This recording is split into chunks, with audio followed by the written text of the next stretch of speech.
Anatomically modern humans, we think that they first appeared about 300,000 years ago. Jebel Irhoud in Morocco, 310,000 years ago. King lists from ancient Egypt go back 30 plus thousand years. But they want to pretend that those are myth. It's also the dumbest suggestion, because the most sophisticated ancient civilization that's baffling people to this day is in Africa. I and my colleagues, Robert Boval, John Anthony West sadly passed away, Professor Robert Schoch from Boston University, Randall Carlson as well, are generally of the view that the Great Sphinx was originally a fully lion-bodied statue. And that it goes back more than 12,000 years. The Sahara Desert was green and rich for thousands of years during the Ice Age, with lakes, with rivers. It was the kind of place where a civilization might well have emerged. We as a species, and I guess this is kind of my pet phrase, we are a species with amnesia. It's my favorite phrase of yours. We have forgotten so much more about ourselves than we remember. The Red Earth of Africa holds secrets that could rewrite everything we think we know about human civilization. As the sun rises over the vast expanse of the Sahara Desert, it illuminates a landscape that most people see as empty, barren, hostile to life. But this perception couldn't be further from the truth. Hidden beneath these golden sands lies evidence of a world so different from today that it challenges our most fundamental assumptions about the past. With the Sahara Desert, 9 million square kilometers, a little bit of archaeology done, but before archaeologists say there was no lost civilization, this is what the Society for American Archaeology said in their open letter to Netflix, complaining about my show.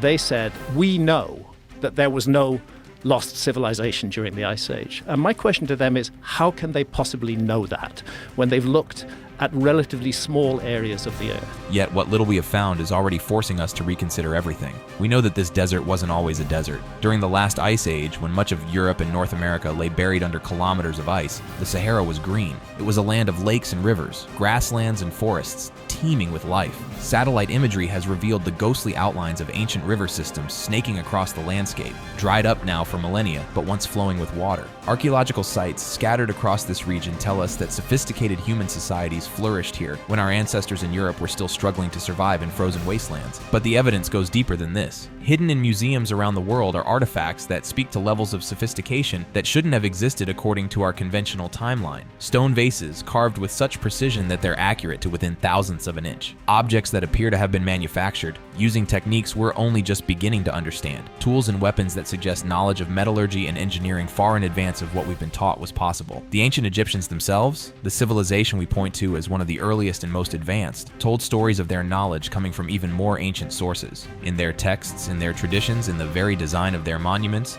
they speak of inheriting wisdom from a time so remote that it had passed into legend. They called it the time of the first gods, the primeval ones, the ancestors who possessed knowledge that later generations could only wonder at. And it's not just Egypt. Across Africa, from the Horn in the east to the Atlantic shores in the west, from the Mediterranean coast to the southern tip of the continent, there are traces of something far older and far more sophisticated than conventional archaeology wants to acknowledge. Rock art that seems to depict not just the animals and people of the time, but celestial events, astronomical phenomena, complex symbolic systems that suggest levels of abstract thinking and scientific observation that we're told didn't develop until much later. The problem is that much of this evidence doesn't fit the accepted narrative. It doesn't fit the idea of a gradual, linear progression from simple to complex, from primitive to advanced. Instead, it suggests something far more controversial, that human civilization has ancient roots, that there have been rises and falls, achievements and catastrophes, that the story of our species is far more complex and far more interesting than we've been led to believe. Consider the Great Sphinx of Giza, that magnificent lion-bodied monument that gazes eternally toward the eastern horizon.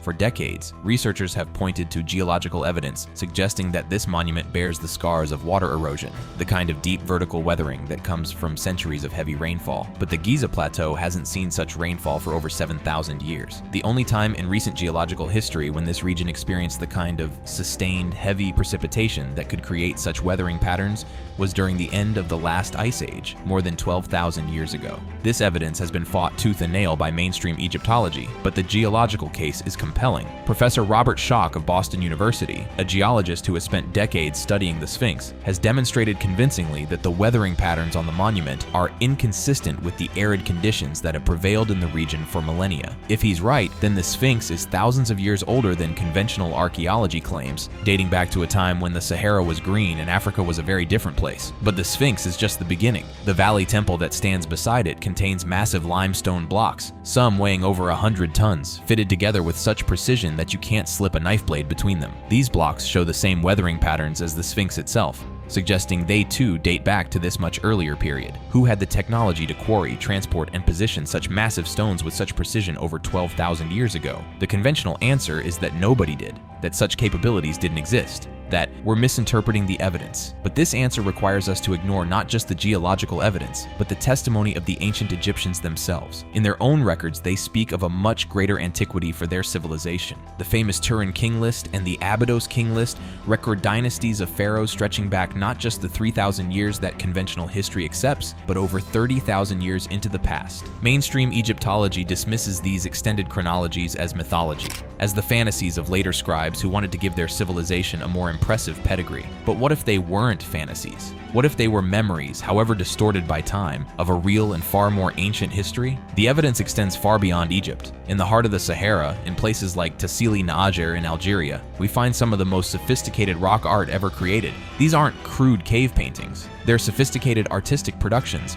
showing detailed knowledge of human and animal anatomy, complex scenes of daily life, and most intriguingly, depictions of activities and objects that seem completely out of place for the supposed time period. Some of these paintings appear to show people in what look like spacesuits or diving gear. Others depict flying objects, aerial perspectives that would seem to require the artist to have observed their subjects from above. There are images of animals that went extinct thousands of years ago, side by side with humans who appear to be using advanced tools and techniques. Of course, the conventional interpretation is that these are religious or shamanic visions, symbolic representations rather than literal depictions. But this interpretation requires us to assume that ancient people were incapable of distinguishing between reality and fantasy, that they would spend enormous amounts of time and effort creating detailed artistic records of things that never existed. Perhaps more significantly, it requires us to ignore the sophisticated astronomical knowledge embedded in many of these sites. Rock art locations across Africa show clear alignments with celestial events, indicating that their creators possessed detailed knowledge of the movements of stars and planets. This isn't accidental.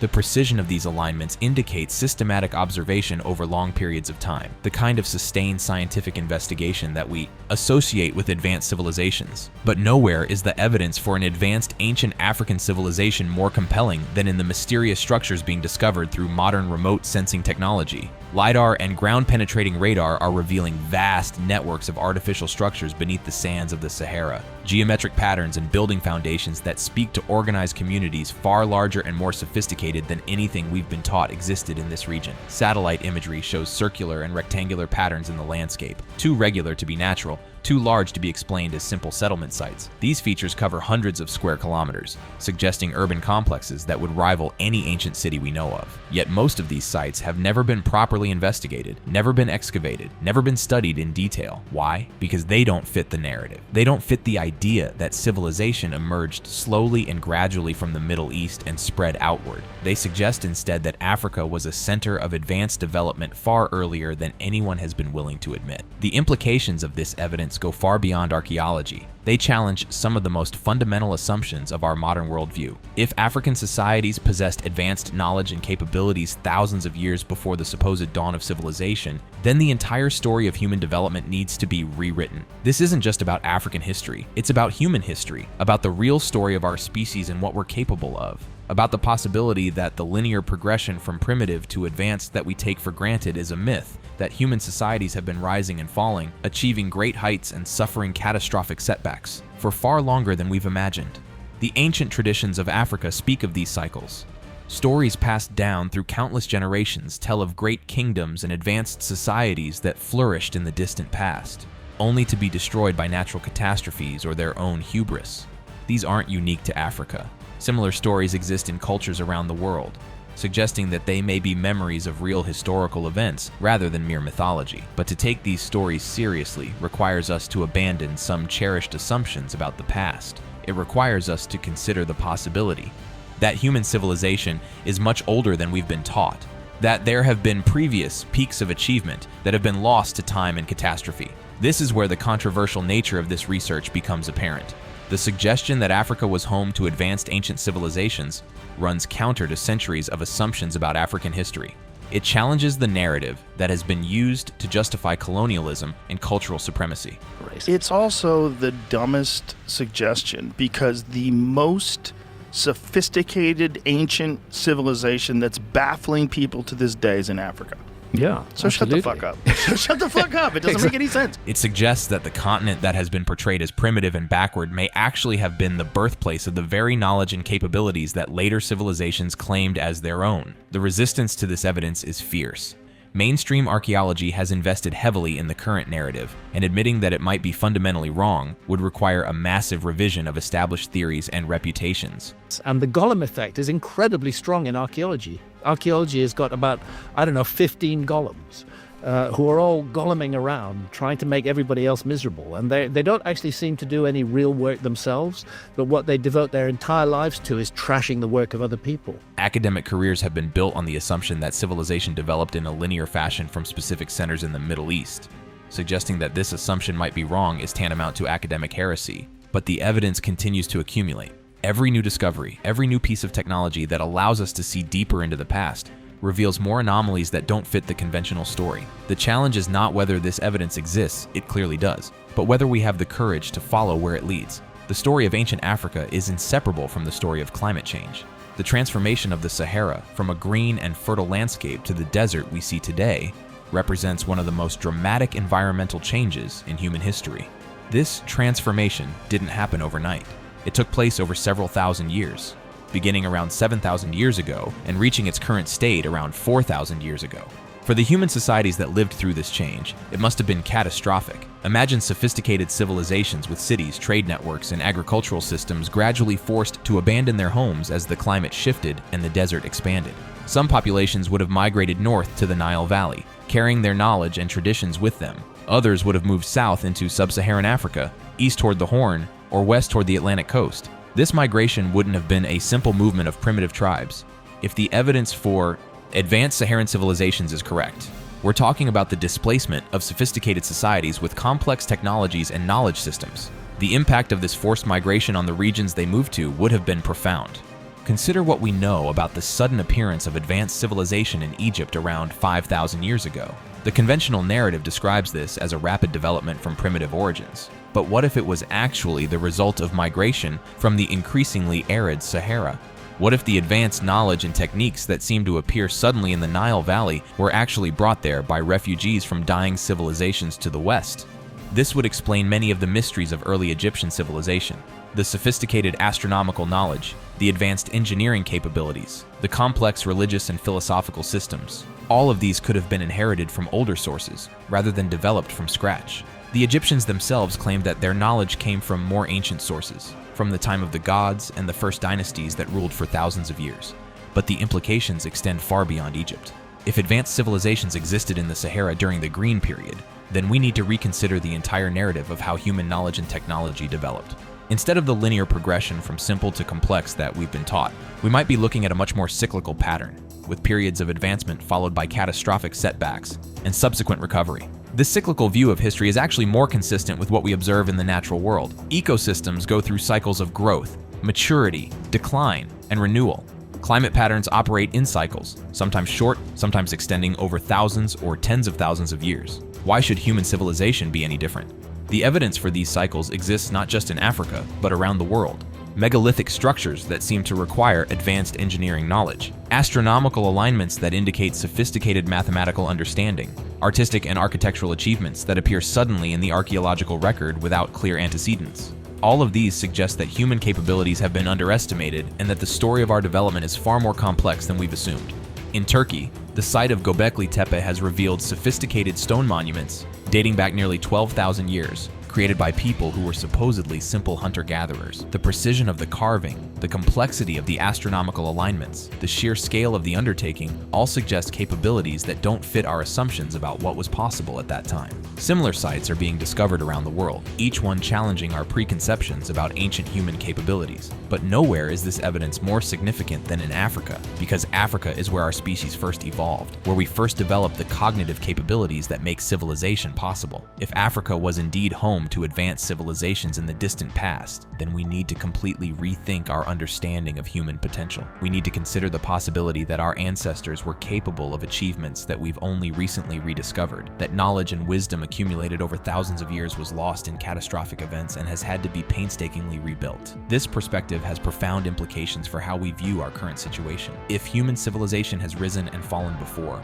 if knowledge has been lost and recovered multiple times throughout history, then our current technological achievements are not unique. We are not the first society to face the challenges of complex technology, global communication, and environmental change. Understanding this history could provide valuable insights into how to navigate our current challenges. The ancient societies of Africa faced catastrophic climate change and survived, though at great cost. Their experience, encoded in myths and traditions that have survived to the present day, might offer guidance for how to build more resilient civilizations. But accessing this wisdom requires us to take seriously the possibility that our ancestors were more sophisticated than we've given them credit for. It requires us to look beyond the material remains that happen to survive in the archaeological record and consider the knowledge systems and technologies that might have been lost to time. The transformation of the Sahara also provides a sobering perspective on the power of climate change to reshape human societies. The societies that flourished in the Green Sahara had thousands of years to adapt to changing conditions. Yet even with this extended time frame, the environmental changes ultimately proved overwhelming. They were forced to abandon their homeland and start over elsewhere. Today we face the prospect of similarly dramatic climate changes, but compressed into a much shorter time frame. The lessons of the past suggest that even the most advanced civilizations are vulnerable to environmental catastrophe, that technological sophistication is no guarantee of survival in the face of fundamental changes to the climate system. This vulnerability is something that ancient traditions seem to have understood better than we do.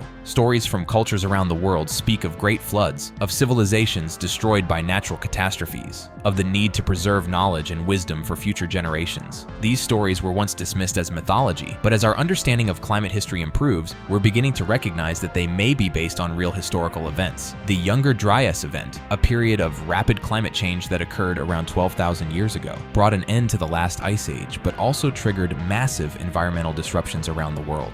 What happened? And that's why it's ancient apocalypse, because we know that there was a global cataclysm, a slow one, 1,200 years long, between 12,800 and 11,600 years ago, called the Younger Dryas. There's still arguments about what caused it, but the fact that it was cataclysmic is not really disputed. This event coincides with the time period when many of the anomalous archaeological sites were being created, when sophisticated civilizations seem to have emerged suddenly and then disappeared just as quickly. The evidence suggests that this wasn't a coincidence. The Younger Dryas was a time of catastrophic change, when ice sheets collapsed, sea levels rose dramatically, and climate patterns shifted rapidly. Any civilization existing at that time would have faced unprecedented challenges, forced to adapt or perish in the face of rapidly changing conditions. Some researchers have proposed that the Younger Dryas was triggered by a cosmic impact, a comet or asteroid that struck the Earth and triggered a cascade of environmental changes. The evidence for this impact hypothesis continues to accumulate, with signatures of the event found in sediment layers around the world. If this impact hypothesis is correct, then the end of the last ice age wasn't a gradual transition, but a sudden catastrophe that reshaped the entire planet. Any advanced civilizations that existed before this event would have been severely disrupted, their knowledge and achievements lost, or severely degraded in the struggle for survival. This could explain many of the mysteries we see in the archaeological record. The sudden appearance of sophisticated capabilities in various parts of the world after the Younger Dryas might represent not the initial development of these capabilities, but their recovery by survivors of much older civilizations. The implications of this possibility are staggering. If human civilization has ancient roots, if we've achieved sophisticated levels of development before only to have them destroyed by natural catastrophes, then our entire understanding of human history needs to be reconsidered. This isn't just an academic question. Understanding our real history could provide crucial insights into the challenges we face today. If previous civilizations have dealt with similar challenges, if they've developed technologies and knowledge systems that could help us navigate our current situation, then recovering this lost wisdom becomes not just interesting, but essential. The clues to this ancient knowledge may be hidden in the traditions and stories that have survived from the distant past. The myths and legends that we've dismissed as fantasy might actually be encoded memories of real historical events, instructions for survival that have been passed down through countless generations. African traditions are particularly rich in such stories. Tales of great kingdoms that flourished in the distant past, of wise rulers who possessed knowledge of the stars and the seasons, of catastrophic events that destroyed entire civilizations but left survivors to carry on the essential knowledge. These stories aren't unique to Africa, but they may be particularly well preserved there because of the continent's long oral tradition. In societies without written language, the most important knowledge was preserved in songs and stories that were passed down from generation to generation, carefully maintained and protected against loss or corruption.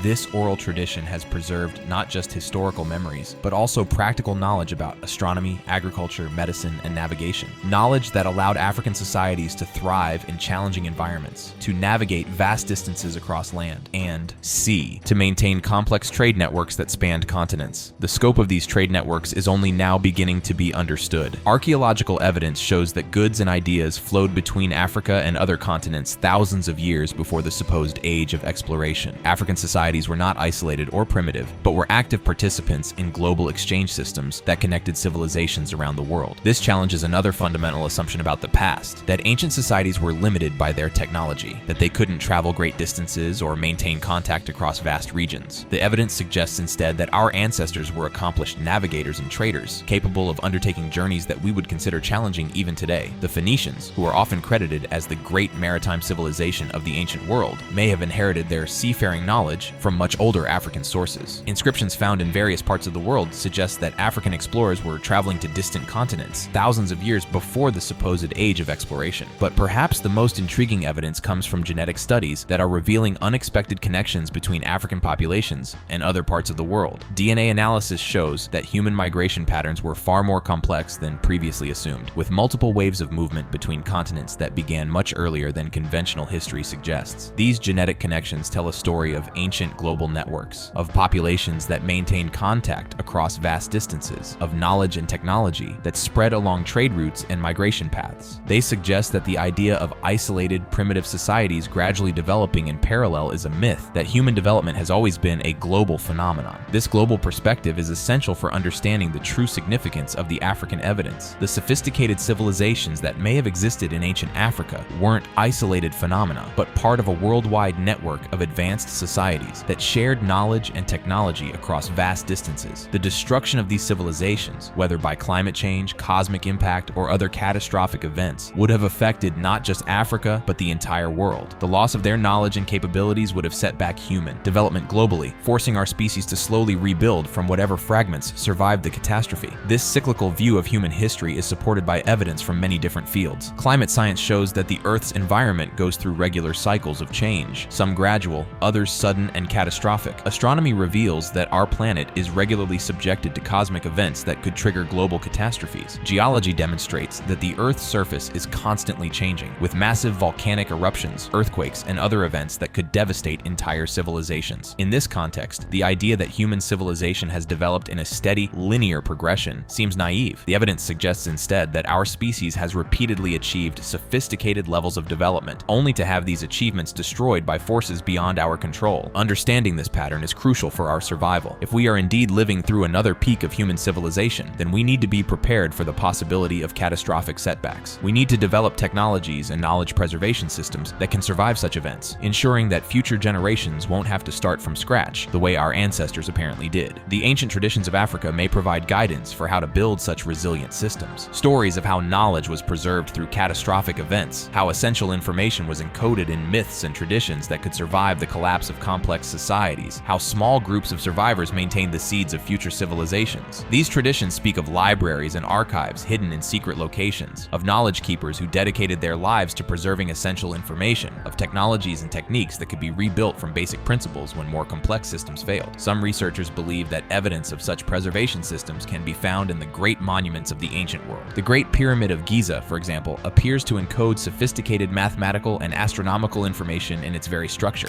That's why it's intriguing that when you take the height of the Great Pyramid and multiply it by 43,200, you get the polar radius of the Earth.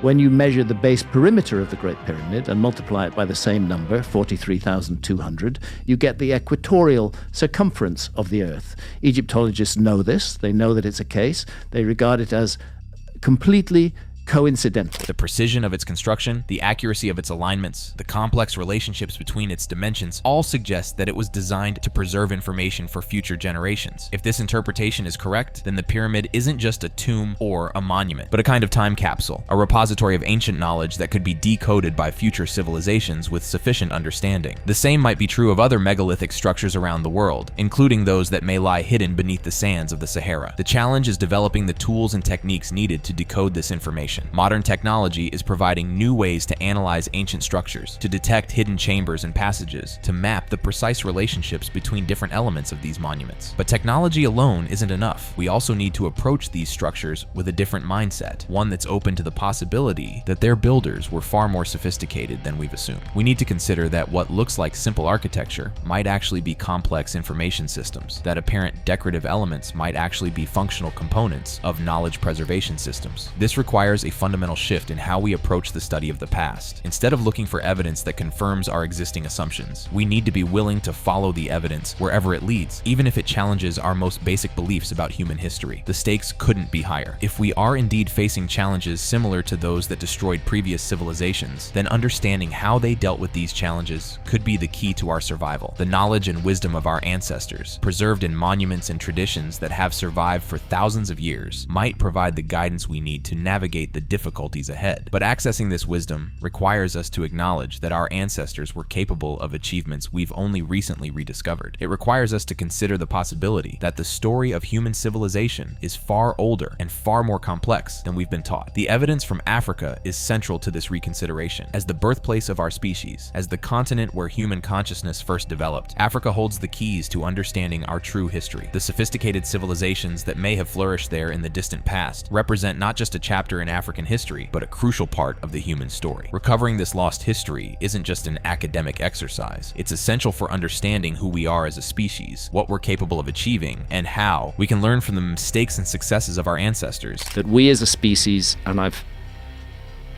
guess this is kind of my pet phrase, we are a species with amnesia. It's my favorite phrase of yours. We have forgotten so much more about ourselves than we remember. And what the process of history and archaeology should really be about is a process of remembering. The red earth of Africa may hold the secrets to our survival, but only if we have the courage to dig deep enough to find them. The resistance to this interpretation comes from many sources. Academic institutions that have invested decades in supporting the conventional narrative, political systems that benefit from particular versions of history, economic interests that prefer to maintain existing power structures rather than acknowledge the sophisticated achievements of ancient African civilizations. But the evidence continues to accumulate. New technologies continue to reveal anomalies that don't fit the accepted story. New discoveries continue to push back the dates of human achievements. New analyses continue to demonstrate levels of ancient sophistication that challenge our assumptions about the past. The question is not whether this evidence exists, it clearly does, but whether we have the intellectual honesty to follow where it leads, whether we're willing to abandon comfortable assumptions in favor of a more complex but more accurate understanding of human history. The implications of this new understanding extend far beyond history and archaeology. They affect how we see ourselves as a species, how we understand our relationship with the natural world, how we prepare for the challenges ahead. If human civilization has ancient roots, if we've achieved great heights before only to lose them to catastrophic events, then our current situation is both more precarious and more hopeful than we've assumed. More precarious because it demonstrates our vulnerability to forces beyond our control. More hopeful because it shows that even after catastrophic setbacks, human ingenuity and determination can rebuild civilization and achieve new heights of sophistication. The story of ancient Africa is ultimately the story of human resilience, of our species' ability to survive and thrive in the face of seemingly impossible challenges. The sophisticated civilizations that may have flourished in the Green Sahara faced the ultimate test when their environment changed dramatically, forcing them to adapt or perish. Some perished, their achievements lost to time and sand, but others survived, carrying their knowledge and traditions to new homes, planting the seeds of future civilizations that would eventually span the globe. Their legacy lives on not just in the archaeological traces they left behind, but in the very capabilities that allow us to study and understand their achievements today. Understanding this legacy is crucial for our future. The challenges we face today, climate change, resource depletion, technological complexity, global interconnection, are not unique to our time. Previous civilizations have faced similar challenges, and some have found ways to adapt and survive. Learning from their experience, understanding how they preserved essential essential knowledge through times of crisis, developing the wisdom to distinguish between what's essential and what's expendable. These are the lessons that ancient Africa can teach us if we're willing to listen. The red earth of Africa holds these secrets, waiting for us to develop the tools and the wisdom to uncover them. Each new discovery brings us closer to understanding our true history, our real capabilities, our ultimate potential as a species. But this understanding will require more than just new technologies and new methodologies. It will require a fundamental shift in consciousness, a willingness to see our ancestors not as primitive precursors to our own achievements, but as sophisticated beings who faced challenges as complex as our own and found ways to survive and thrive. The evidence is there, hidden beneath the sands of the Sahara, encoded in the monuments of ancient Egypt,